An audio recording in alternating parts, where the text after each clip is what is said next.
तो आज के इस वीडियो में हम लोग बिहार विधानसभा चुनाव 2025 के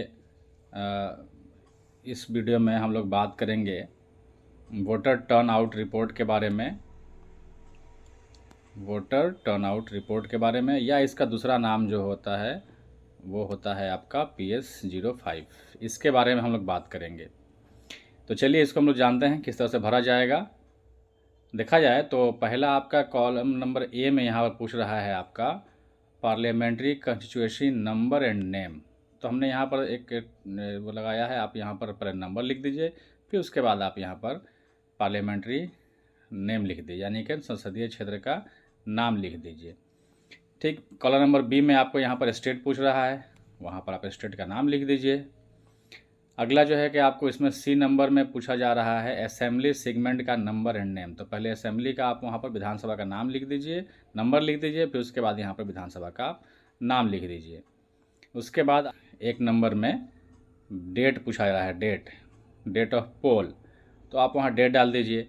उसके बाद से देखा जाए तो यहाँ पर आपसे पूछा जा रहा है कॉलम नंबर 2 में number of electors who voted, और एज पर item 11 of presiding officers diary, मतलब उन लोगों का डिटेल देना है जिन्होंने वोट किया, और उसमें भी प्रिजाइडिंग की डायरी के कॉलम नंबर 11 के अनुसार। तो देखा जाएगा तो यहाँ पर हमने फिलअप किया है, ये आप देख पा रहे हैं कि एग्ज़ाम्पल हमने ले लिया किसी बूथ पर जिन्होंने वोट डाला, जिसमें से मेल जो है कि 402 हैं, फीमेल 274, और अदर्स में या थर्ड जेंडर में कुछ नहीं है। टोटल हमारा 676 हो गया। तो इसमें ये जो कहा जा रहा है प्रिजाइडिंग के डायरी के कॉलम नंबर 11 के अनुसार आपको डिटेल देना है। तो चलिए हम लोग देखते हैं। हमने आपकी सुविधा के लिए यहीं पर मैंने जो है कि प्रिजाइडिंग की डायरी का कॉलम नंबर 11 भी हमने आपके साथ में यहाँ पर शामिल किया है, उसको देख लिया जाए सर। देखिए ये प्रिजाइडिंग ऑफिसर्स की डायरी, पीठासीन अधिकारी की डायरी का कॉलम नंबर 11 है। यहाँ पर भी सेम वही चीज़ पूछा गया है, निर्वाचकों की संख्या जिन्होंने मत दिए, उसमें पुरुष कितना, महिला कितना, थर्ड जेंडर कितना और कुल कितना। तो ये आपको क्लियर वहाँ बताया जा रहा है कि आपका एकदम सेम डिटो यहाँ पर आपका मिलना चाहिए। तो आपको इसका ये ध्यान रखना है कि हम जो फिलअप कर रहे हैं वहाँ प्रिजाइडिंग की डायरी के कॉलम नंबर 11 के अनुसार यहाँ पर हम डिटेल भरें, ताकि दोनों जगह सेम हो। आंकड़ा अगर आपका सेम नहीं रहेगा तो कलेक्शन सेंटर पे आपका जमा नहीं हो पाएगा, ध्यान रखिएगा। उसके बाद अगर देखा जाए तो आपसे पूछा जा रहा है 3 नंबर में यहाँ पर कि number of voters identify using EPIC as per register of voters. यहाँ पर रजिस्टर्स ऑफ वोटर कहा जा रहा है, यानी मतदाता रजिस्टर के अनुसार उन वोटरों की संख्या जिन्होंने ईपिक से मत दिया। तो ईपिक के द्वारा हमने यहाँ लिखा है, मान लीजिए कि 654 लोगों ने मत दिया। उसके बाद अगर देखा जाए तो 4 नंबर कॉलम जो आपसे पूछ रहा है वो ये पूछ रहा है 4 नंबर में कि number of voters who votes as per voter slip. Voter slip कितने लोग लेकर के आए थे मत डालने के लिए, मत कास्ट करने के लिए, कितने लोगों ने BLO के द्वारा दिया गया वोटर स्लिप लेकर के आए थे। तो ये जो आंकड़ा आपका होना चाहिए वोटर स्लिप के लिए जो पूछ रहा है आपका आंकड़ा, वो आपका जो टोटल आपका नंबर है 676, टोटल वोटर जो है कि 676 हैं। तो ये आपका आंकड़ा जो है कि या तो 676 होना चाहिए या 676 से कम हो सकता है।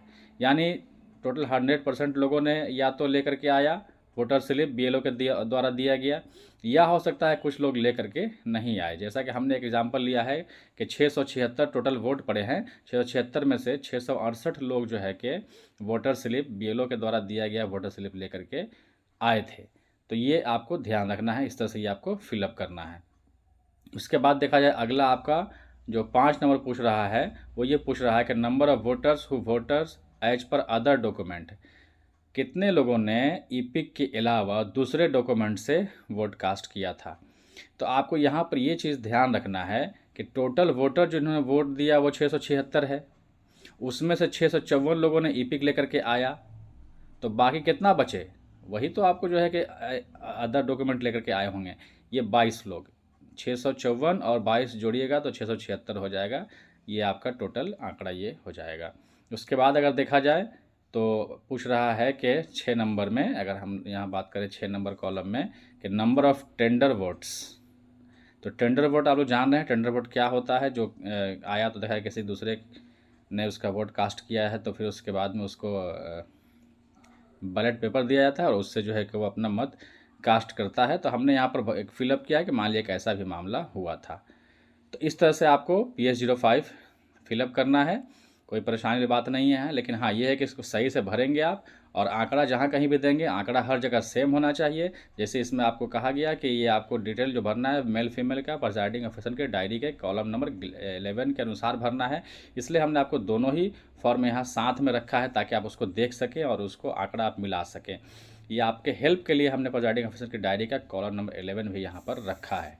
तो आपको ये ध्यान रखना है कि ऐसे ही भरा जाए और आंकड़ा हर जगह सेम रखा जाए ताकि आपका कलेक्शन सेंटर पे दिक्कत ना हो, एक बार में जमा हो जाए।